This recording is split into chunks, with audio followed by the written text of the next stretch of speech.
मंगलाचरण तथा अग्नि और वशिष्ठ के संवाद रूप से अग्नि पुराण का आरंभ।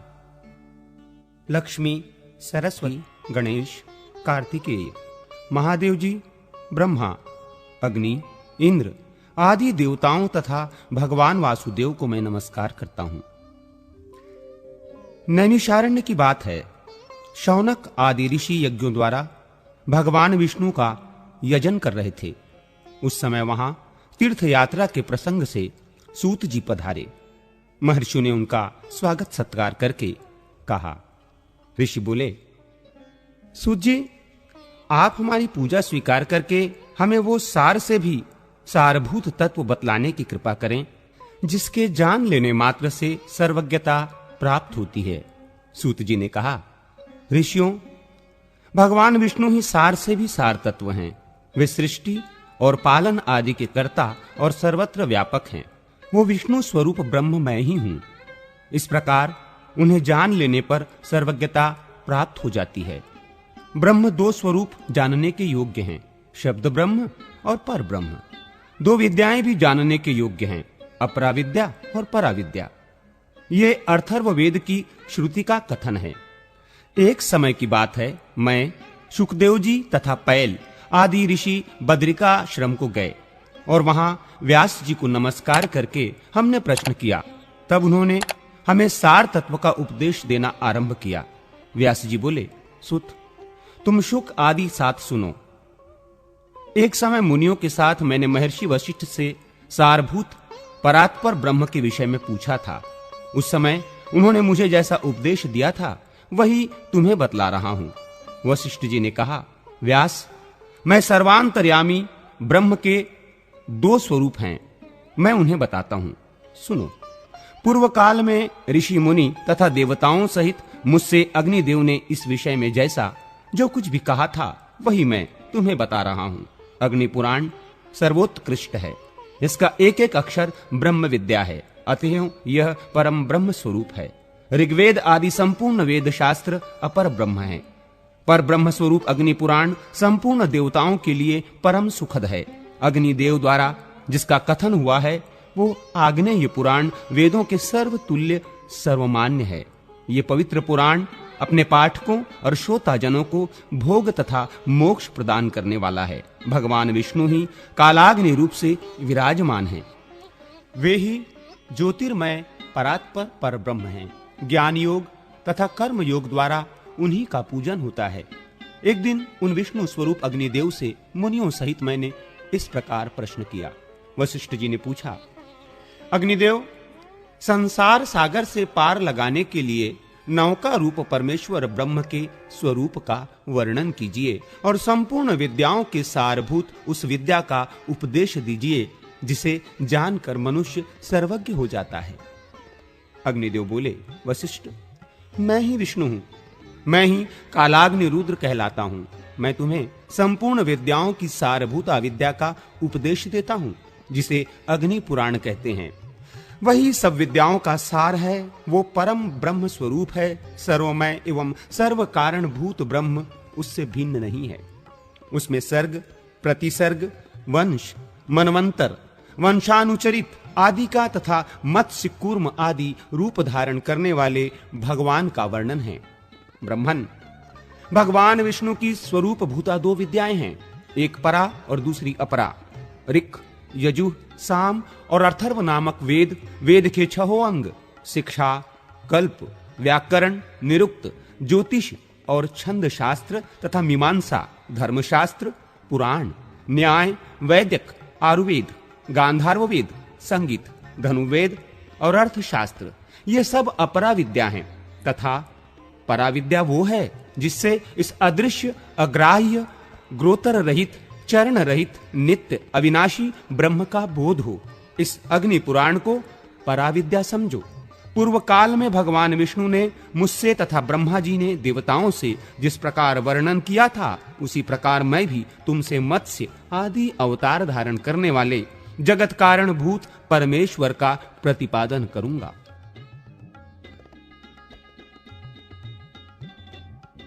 मत्स्यावतार की कथा।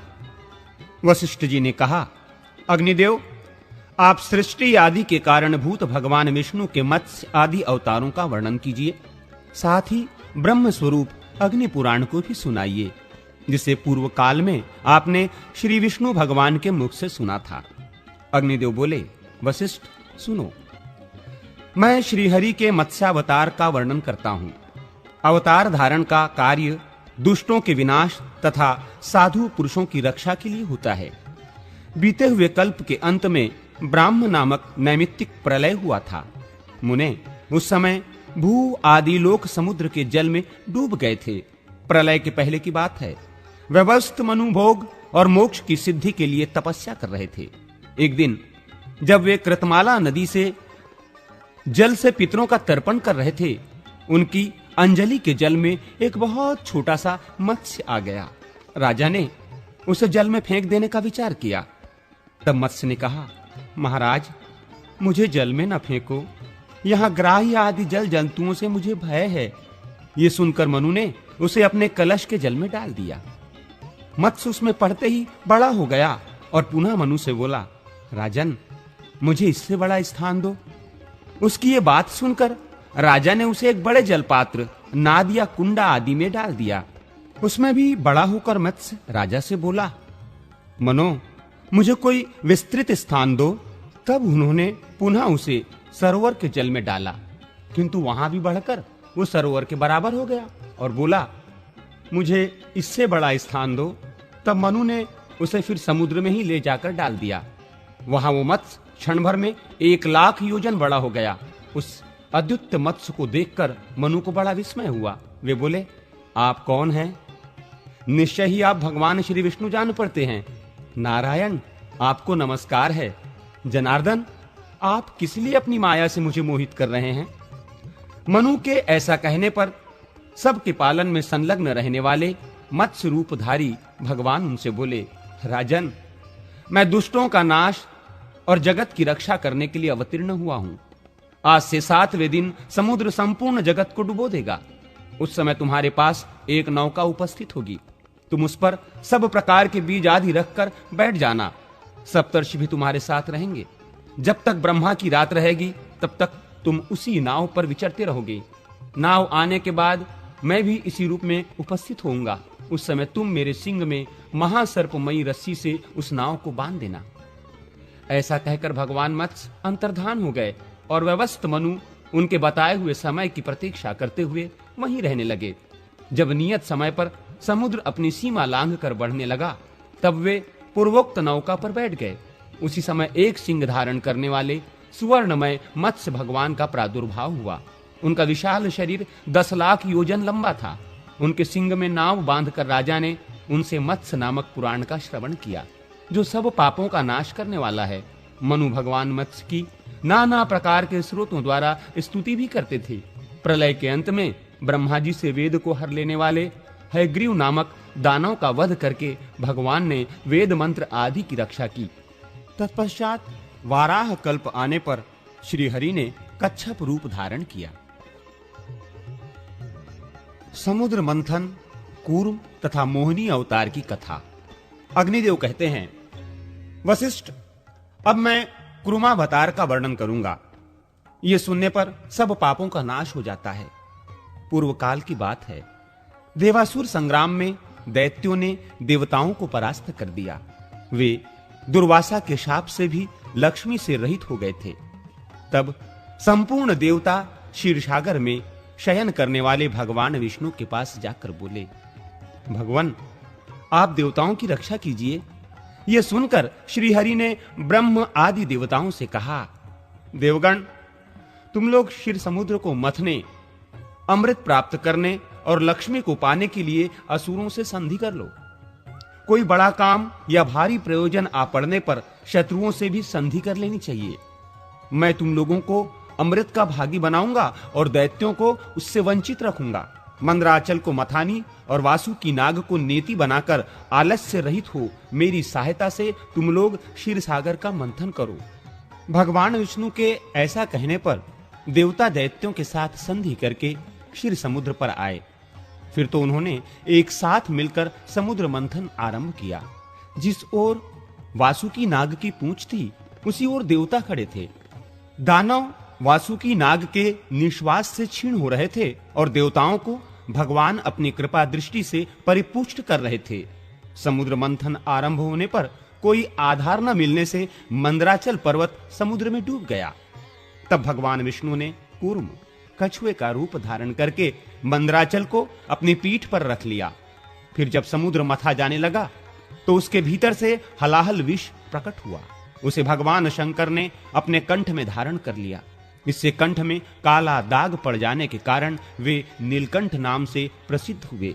तत्पश्चात समुद्र से वारुणी देवी, पारिजात वृक्ष, कौस्तुभ मणि, गौवें तथा दिव्य अप्सराएं प्रकट हुई। फिर लक्ष्मी देवी का प्रादुर्भाव हुआ। वे भगवान विष्णु को प्राप्त हुई। संपूर्ण देवताओं ने उनका दर्शन और स्तवन किया। इससे वे लक्ष्मीवान हो गए। तदनंतर भगवान विष्णु के अंशभूत धन्वंतरी, जो आयुर्वेद के प्रवर्तक हैं, हाथ में अमृत से भरा हुआ कलश लिए प्रकट हुए। दैत्यों ने उनके हाथ से अमृत छीन लिया और उसमें से आधा देवताओं को देकर वे सब चलते बने। उनमें जंभ आदि दैत्य प्रधान थे। उन्हें जाते देख भगवान विष्णु ने स्त्री का रूप धारण किया। उस रूपवती स्त्री को देखकर दैत्य मोहित हो गए और बोले, सुमुखी, तुम हमारी भार्या हो जाओ और ये अमृत लेकर हमें पिलाओ। बहुत अच्छा कहकर भगवान ने उनके हाथ से अमृत ले लिया और उसे देवताओं को पिला दिया। उस समय राहु चंद्रमा का रूप धारण करके अमृत पीने लगा। तब सूर्य और चंद्रमा ने उसके कपट वेश को प्रकट कर दिया। ये देख भगवान श्रीहरि ने चक्र से उसका मस्तक काट डाला। उसका सिर अलग हो गया और भुजाओं सहित धड़ अलग रह गया। फिर भगवान को दया आई और उन्होंने राहु को अमर बना दिया। तब ग्रह स्वरूप राहु ने भगवान श्रीहरि से कहा, इन सूर्य और चंद्रमा को मेरे द्वारा अनेकों बार ग्रहण लगेगा। उस समय संसार के लोग जो कुछ दान करें वो सब अक्षय हो। भगवान विष्णु ने तथास्तु कहकर संपूर्ण देवताओं के साथ राहु की बात का अनुमोदन किया। इसके बाद भगवान ने स्त्री रूप त्याग दिया, किंतु महादेव जी को भगवान के उस रूप का पुनर्दर्शन करने की इच्छा हुई। अतः उन्होंने अनुरोध किया, भगवान, आप अपने स्त्री रूप का मुझे दर्शन करावें। महादेव जी की प्रार्थना से भगवान श्रीहरि ने उन्हें अपने स्त्री रूप का दर्शन कराया। वे भगवान की माया से ऐसे मोहित हो गए कि पार्वती जी को त्याग कर उस स्त्री के पीछे लग गए। उन्होंने नग्न और उन्मत्त होकर मोहिनी के केश पकड़ लिए। मोहिनी अपने केशों को छुड़ाकर वहां से चल दी। उसे जाती देख महादेव जी भी उसके पीछे पीछे दौड़ने लगे। उस समय पृथ्वी पर जहां वहां भगवान शंकर का वीर्य गिरा, वहां वहां शिवलिंगों का क्षेत्र एवं सुवर्ण की खानें हो गईं। तत्पश्चात ये माया है ऐसा जानकर भगवान शंकर अपने स्वरूप में स्थित हुए। तब भगवान श्रीहरि ने प्रकट होकर शिवजी से कहा, रुद्र, तुमने मेरी माया को जीत लिया। पृथ्वी पर तुम्हारे सिवा दूसरा कोई ऐसा पुरुष नहीं है जो मेरी इस माया को जीत सके। भगवान के प्रयत्न से दैत्यों को अमृत नहीं मिलने पाया, अतः देवताओं ने उन्हें युद्ध में मार गिराया। फिर देवता स्वर्ग में विराजमान हुए और दैत्य लोग पाताल में रहने लगे। जो मनुष्य देवताओं की इस विजय गाथा का पाठ करता है वो स्वर्गलोक में जाता है। वराह, नृसिंह, वामन और परशुराम अवतार की कथा। अग्निदेव कहते हैं, वशिष्ठ, अब मैं वराह अवतार की पाप नाशिनी कथा का वर्णन करता हूं। पूर्व काल में हिरण्याक्ष नामक दैत्य असुरों का राजा था। वो देवताओं को जीतकर स्वर्ग में रहने लगा। देवताओं ने भगवान विष्णु के पास जाकर उनकी स्तुति की। तब उन्होंने यज्ञ वाराह रूप धारण किया और देवताओं के लिए कंटक रूप उस दानव को दैत्यों सहित मारकर धर्म एवं देवताओं आदि की रक्षा की। इसके बाद वे भगवान श्रीहरि अंतर्ध्यान हो गए। हिरण्याक्ष के एक भाई था जो हिरण्यकश्यपु के नाम से प्रसिद्ध था। उसने देवताओं के यज्ञ भाग अपने अधीन कर लिए और उन सब के अधिकार छीनकर स्वयं ही उनका उपभोग करने लगा। भगवान ने नरसिंह रूप धारण करके उसके सहायक असुरों सहित उस दैत्य का वध किया। तत्पश्चात संपूर्ण देवताओं को अपने अपने पद पर प्रतिष्ठित कर दिया। उस समय देवताओं ने उन नरसिंह का स्तवन किया। पूर्व काल में देवता और असुरों में युद्ध हुआ। उस युद्ध में बलि आदि दैत्यों ने देवताओं को परास्त करके उन्हें स्वर्ग से निकाल दिया। तब वे श्री हरि की शरण में गए। भगवान ने उन्हें अभयदान दिया और कश्यप तथा अदिति की स्तुति से प्रसन्न हो वे अदिति के गर्भ से वामन रूप में प्रकट हुए। उस समय दैत्यराज बलि गंगा द्वार में यज्ञ कर रहे थे। भगवान उनके यज्ञ में गए और वहां यजमान की स्तुति का गान करने लगे। वामन के मुख से वेदों का पाठ सुनकर राजा बलि उन्हें वर देने को उद्यत हो गए और शुक्राचार्य के मना करने पर भी बोले, ब्राह्मण, आपकी जो इच्छा हो मुझसे मांगे, मैं आपको वो वस्तु अवश्य दूंगा। वामन ने बलि से कहा, मुझे अपने गुरु के लिए 3 पग भूमि की आवश्यकता है, वही दीजिए। बलि ने कहा, अवश्य दूंगा। तब संकल्प का जल हाथ में पड़ते ही भगवान वामन अवामन हो गए। उन्होंने विराट रूप धारण कर लिया और भूरलोक, भुवरलोक एवं स्वर्गलोक को अपने 3 पगों से नाप लिया। श्रीहरि ने बलि को सूतल लोक में भेज दिया और त्रिलोकी का राज्य इंद्र को दे डाला। इंद्र ने देवताओं के साथ श्रीहरि का स्तवन किया। वे तीनों लोकों के स्वामी होकर सुख से रहने लगे। ब्राह्मण, अब मैं परशुराम अवतार का वर्णन करूंगा, सुनो।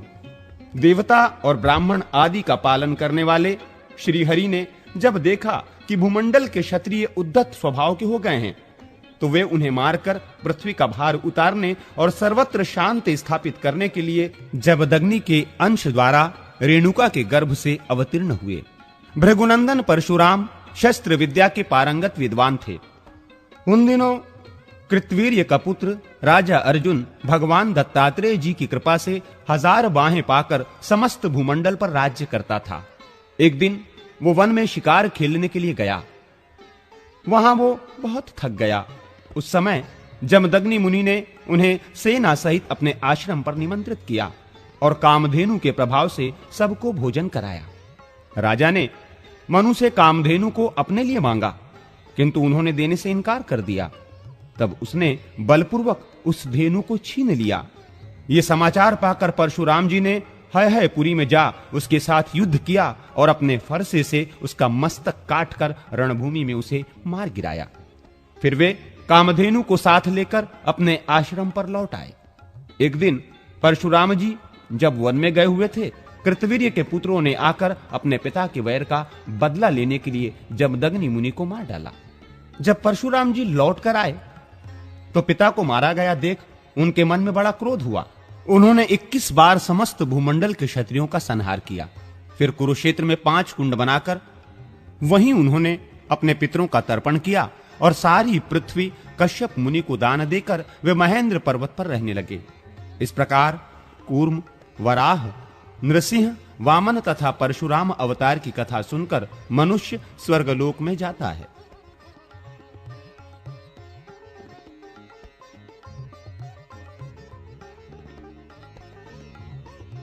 श्री रामावतार वर्णन के प्रसंग में रामायण बालकांड की संक्षिप्त कथा। अग्निदेव कहते हैं, वशिष्ठ, अब मैं ठीक उसी प्रकार रामायण का वर्णन करूंगा जैसे पूर्व काल में नारद जी ने महर्षि वाल्मीकि जी को सुनाया था। इसका पाठ भोग और मोक्ष दोनों को देने वाला है। देवर्षि नारद कहते हैं, वाल्मीकि जी भगवान विष्णु के नाभि कमल से ब्रह्मा जी उत्पन्न हुए हैं। ब्रह्मा जी के पुत्र हैं मरीचि, मरीचि से कश्यप, कश्यप से सूर्य और सूर्य से वैवस्वत मनु का जन्म हुआ है। उसके बाद वैवस्वत मनु से इक्ष्वाकु की उत्पत्ति हुई। इक्ष्वाकु के वंश में ककुस्थ नामक राजा हुए। ककुस्थ के रघु, रघु के अज और अज के पुत्र दशरथ हुए। उन राजा दशरथ से रावण आदि राक्षसों का वध करने के लिए साक्षात भगवान विष्णु 4 रूपों में प्रकट हुए। उनकी बड़ी रानी कौसल्या के गर्भ से श्री रामचंद्र जी का प्रादुर्भाव हुआ। कैकेयी से भरत और सुमित्रा से लक्ष्मण एवं शत्रुघ्न का जन्म हुआ। महर्षि ऋषिशृंग ने उन तीनों रानियों को यज्ञ सिद्ध चरु दिए, जिन्हें खाने से इन 4 कुमारों का आविर्भाव हुआ। श्री राम आदि सभी भाई अपने पिता के ही समान पराक्रमी थे। एक समय मुनिवर विश्वामित्र ने उन्हें यज्ञ में विघ्न डालने वाले निशाचरों का नाश करने के लिए राजा दशरथ से प्रार्थना की। कि आप अपने पुत्र श्री राम को मेरे साथ भेज दें। तब राजा ने मुनि के साथ श्री राम और लक्ष्मण को भेज दिया। श्री रामचंद्र जी ने वहां जाकर मुनि से अस्त्र शस्त्रों की शिक्षा पाई और ताड़का नाम वाली निशाचरी का वध किया। फिर उन बलवान वीर ने मारीच नामक राक्षस को मानवास्त्र से मोहित करके दूर फेंक दिया और यज्ञ विघातक राक्षस सुबाहु को दलबल सहित मार डाला। इसके बाद वे कुछ काल तक मुनि के सिद्धाश्रम में भी रहे। तत्पश्चात विश्वामित्र आदि महर्षियों के साथ लक्ष्मण सहित श्री राम मिथिला नरेश का धनुष यज्ञ देखने के लिए गए। अपनी माता अहिल्या के उद्धार की वार्ता सुनकर संतुष्ट हुए। शतानंद जी ने निमित्त कारण बनकर श्री राम से विश्वामित्र मुनि के प्रभाव का वर्णन किया। राजा जनक ने अपने यज्ञ में मुनियों सहित श्री रामचंद्र जी का पूजन किया। श्री राम ने धनुष को चढ़ा दिया और उसे अनायास ही तोड़ डाला। तदनंतर महाराज जनक ने अपनी अयोनिजा कन्या सीता को, जिसके विवाह के लिए पराक्रम ही शुल्क निश्चित किया गया था, श्री रामचंद्र जी को समर्पित किया। श्री राम ने भी अपने पिता राजा दशरथ आदि गुरुजनों के मिथिला में पधारने पर सबके सामने सीता का विधि पूर्वक पाणी ग्रहण किया। उस समय लक्ष्मण ने भी मिथिलेश कन्या उर्मिला को अपनी पत्नी बनाया। राजा जनक के छोटे भाई कुशध्वज थे। उनकी 2 कन्याएं थीं, श्रुतकीर्ति और मांडवी। इनमें मांडवी के साथ भरत ने और श्रुतकीर्ति के साथ शत्रुघ्न ने विवाह किया। तदनंतर राजा जनक से भली भांति पूजित हो श्री रामचंद्र जी ने वशिष्ठ आदि महर्षियों के साथ वहां से प्रस्थान किया। मार्ग में जमदग्नि नंदन परशुराम को जीतकर वे अयोध्या पहुंचे। वहां जाने पर भरत और शत्रुघ्न अपने मामा राजा युधाजीत की राजधानी को चले गए। अयोध्या कांड की संक्षिप्त कथा। नारद जी कहते हैं, भरत के ननिहाल चले जाने पर लक्ष्मण सहित श्री रामचंद्र जी ही पिता माता आदि की सेवा सत्कार में रहने लगे। एक दिन राजा दशरथ ने श्री रामचंद्र जी से कहा, रघुनंदन मेरी बात सुनो। तुम्हारे गुणों पर अनुरक्त हो प्रजाजनों ने मन ही मन तुम्हें राज सिंहासन पर अभिषिक्त कर दिया है। प्रजा की यह हार्दिक इच्छा है कि तुम युवराज बनो, अतः कल प्रातः काल मैं तुम्हें युवराज पद प्रदान कर दूंगा। आज रात में तुम सीता सहित उत्तम व्रत का पालन करते हुए संयम पूर्वक रहो। राजा के 8 मंत्रियों तथा वशिष्ठ जी ने भी उनकी इस बात का अनुमोदन किया। उन 8 मंत्रियों के नाम इस प्रकार हैं: दृष्टि, जयंत, विजय, सिद्धार्थ, राज्यवर्धन, अशोक, धर्मपाल और सुमंत्र। इनके अतिरिक्त वशिष्ठ जी भी मंत्रणा देते थे। पिता और मंत्रियों की बातें सुनकर श्री रघुनाथ जी ने तथास्तु कहकर उनकी आज्ञा शिरोधार्य की और माता कौशल्या को ये शुभ समाचार बताकर देवताओं की पूजा करके वे संयम में स्थित हो गए। उधर महाराज दशरथ वशिष्ठ आदि मंत्रियों को यह कहकर कि आप लोग श्री रामचंद्र जी के राज्याभिषेक की सामग्री जुटाएं, कैकेयी के भवन में चले गए। कैकेयी के मंथरा नामक एक दासी थी जो बड़ी दुष्टा थी। उसने अयोध्या की सजावट होती देख श्री रामचंद्र जी के राज्याभिषेक की बात जानकर रानी कैकेयी से सारा हाल कह सुनाया। एक बार किसी अपराध के कारण श्री रामचंद्र जी ने मंथरा को उसके पैर पकड़कर घसीटा था। उसी वैर के कारण वो सदा यही चाहती थी कि राम का वनवास हो जाए। मंथरा बोली, कैकेयी तुम उठो, राम का राज्याभिषेक होने जा रहा है। ये तुम्हारे पुत्र के लिए, मेरे लिए और तुम्हारे लिए भी मृत्यु के समान भयंकर वृत्तांत है, इसमें कोई संदेह नहीं है। मंथरा कुबड़ी थी। उसकी बात सुनकर रानी कैकेयी को प्रसन्नता हुई। उन्होंने कुब्जा को एक आभूषण उतार कर दिया और कहा, मेरे लिए तो जैसे राम हैं वैसे ही मेरे पुत्र भरत भी हैं। मुझे ऐसा कोई उपाय नहीं दिखाई देता जिससे भरत को राज्य मिल सके। मंथरा ने उस हार को फेंक दिया और कुपित होकर कैकेयी से कहा। मंथरा बोली, ओ नादान, तू भरत को, अपने को और मुझे भी राम से बचा। कल राम राजा होंगे, फिर राम के पुत्रों को राज्य मिलेगा। कैकेयी, अब राजवंश भरत से दूर हो जाएगा। मैं भरत को राज्य दिलाने का एक उपाय बताती हूं। पहले की बात है, देवासुर संग्राम में शंबरासुर ने देवताओं को मार भगाया था। तेरे स्वामी भी उस युद्ध में गए थे। उस समय तूने अपने विद्या से रात में स्वामी की रक्षा की थी। इसके लिए महाराज ने तुझे 2 वर देने की प्रतिज्ञा की थी। इस समय उन्हीं 2 वरों को उनसे मांग। एक वर के द्वारा राम का 14 वर्षों के लिए वनवास और दूसरे के द्वारा भरत का युवराज पद पर अभिषेक मांग ले। राजा इस समय वे दोनों वर दे देंगे। इस प्रकार मंथरा के प्रोत्साहन देने पर कैकेयी अनर्थ में ही अर्थ की सिद्धि देखने लगी और बोली, कुब्जे, तूने बड़ा अच्छा उपाय बताया है। राजा मेरा मनोरथ अवश्य पूर्ण करेंगे। ऐसा कहकर वो कोप भवन में चली गई और पृथ्वी पर अचेत सी होकर पड़ गई। उधर महाराज दशरथ ब्राह्मण आदि का पूजन करके जब कैकेयी के भवन में आए तो उसे रोष से भरी हुई देखा। तब राजा ने पूछा, सुंदरी, तुम्हारी ऐसी दशा क्यों हो रही है? तुम्हें कोई रोग तो नहीं सता रहा है अथवा किसी भय से व्याकुल तो नहीं हो? बताओ क्या चाहती हो? मैं अभी तुम्हारी इच्छा पूर्ण करता हूं। जिन श्री राम के बिना मैं क्षण भर भी जीवित नहीं रह सकता, उन्हीं की शपथ खाकर कहता हूं तुम्हारा मनोरथ अवश्य पूर्ण करूंगा। सच सच बताओ क्या चाहती हो? कैकेयी बोली, राजन, यदि आप मुझे कुछ देना ही चाहते हो तो अपने सत्य की रक्षा के लिए पहले के दिए हुए 2 वरदान देने की कृपा करें। मैं चाहती हूं राम 14 वर्षों तक संयम पूर्वक वन में निवास करे और इन सामग्रियों के द्वारा आज ही भरत का युवराज पद पर अभिषेक हो जाए। महाराज, यदि ये दोनों वरदान आप मुझे नहीं देंगे तो मैं विष पीकर मर जाऊंगी। ये सुनकर राजा दशरथ वज्र से आहत हुए की भांति मूर्छित होकर भूमि पर गिर पड़े। फिर थोड़ी देर में चेत होने पर उन्होंने कैकेयी से कहा। दशरथ बोले, पाप पूर्ण विचार रखने वाली कैकेयी, तू समस्त संसार का अप्रिय करने वाली है। अरे, मैंने या राम ने तेरा क्या बिगाड़ा है तो तू मुझसे ऐसी बात कहती है? केवल तुझे प्रिय लगने वाला ये कार्य करके मैं संसार में भली भांति निंदित हो जाऊंगा। तू मेरी स्त्री नहीं, काल रात्रि है। मेरा पुत्र भरत ऐसा नहीं है। पापिनी, मेरे पुत्र के चले जाने पर जब मैं मर जाऊंगा तो तू विधवा होकर राज्य करना। राजा दशरथ सत्य के बंधन में बंधे थे। उन्होंने श्री रामचंद्र जी को बुलाकर कहा, बेटा, कैकेयी ने मुझे ठग लिया। तुम मुझे कैद करके राज्य को अपने अधिकार में कर लो, अन्यथा तुम्हें वन में निवास करना होगा और कैकेयी का पुत्र भरत राजा बनेगा। श्री रामचंद्र जी ने पिता और कैकेयी को प्रणाम करके उनकी प्रदक्षिणा की और कौशल्या के चरणों में मस्तक झुकाकर उन्हें सांत्वना दी। फिर लक्ष्मण और पत्नी सीता को साथ ले ब्राह्मणों, दीनों और अनाथों को दान देकर सुमंत्र सहित रथ पर बैठकर वे नगर से बाहर निकले। उस समय माता पिता आदि शोक से आतुर हो रहे थे। उस रात में श्री रामचंद्र जी ने तमसा नदी के तट पर निवास किया। उनके साथ बहुत से पुरवासी भी गए थे। उन सबको सोते छोड़कर वे आगे बढ़ गए। प्रातः काल होने पर जब श्री रामचंद्र जी नहीं दिखाई दिए तो नगर निवासी निराश होकर पुनः अयोध्या लौट आए। श्री रामचंद्र जी के चले जाने से राजा दशरथ बहुत दुखी हुए।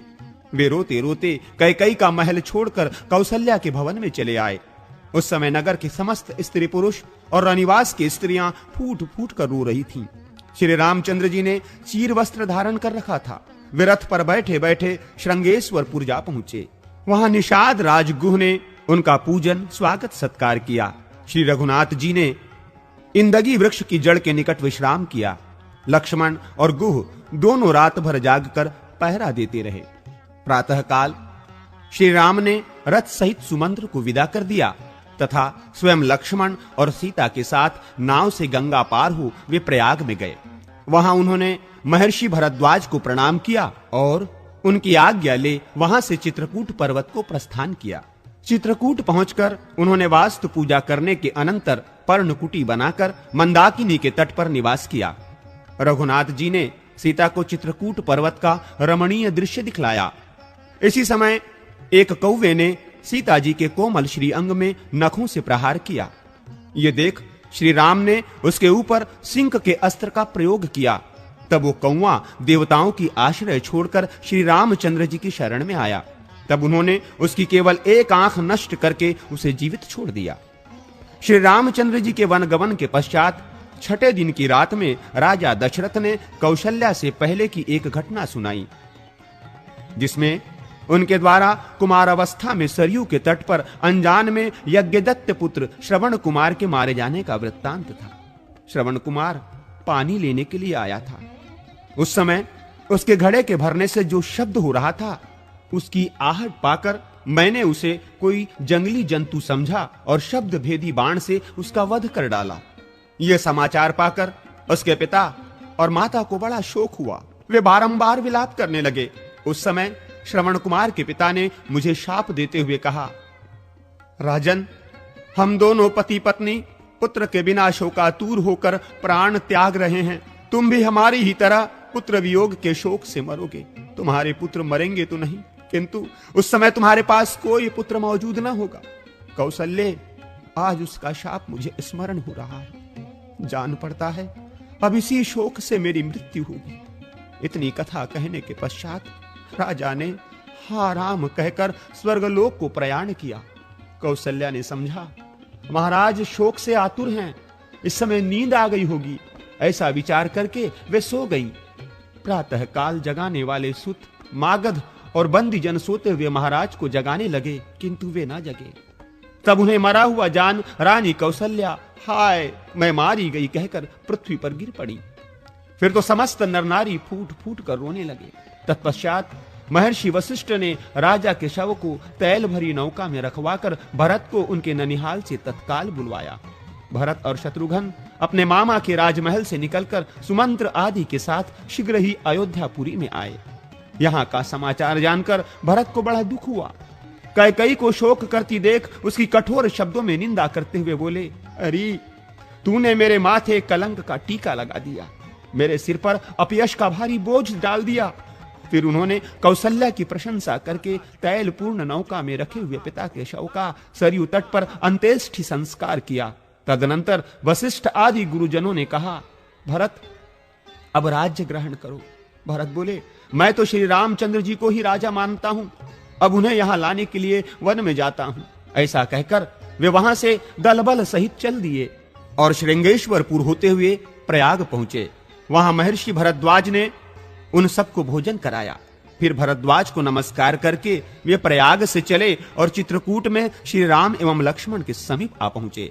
वहां भरत ने श्री राम से कहा, रघुनाथ जी, हमारे पिता महाराज दशरथ स्वर्गवासी हो गए। अब आप अयोध्या में चलकर राज्य ग्रहण करें। मैं आपकी आज्ञा का पालन करते हुए वन में जाऊंगा। यह सुनकर श्री राम ने पिता का तर्पण किया और भरत से कहा, तुम मेरी चरण पादुका लेकर अयोध्या लौट जाओ। मैं राज्य करने के लिए नहीं चलूंगा। पिता के सत्य की रक्षा के लिए चीर एवं जटा धारण करके वन में ही रहूंगा। श्री राम के ऐसा कहने पर सदल बल भरत लौट गए और अयोध्या छोड़कर नंदी ग्राम में रहने लगे। वहां भगवान की चरण पादुकाओं की पूजा करते हुए वे राज्य का भली भांति पालन करने लगे।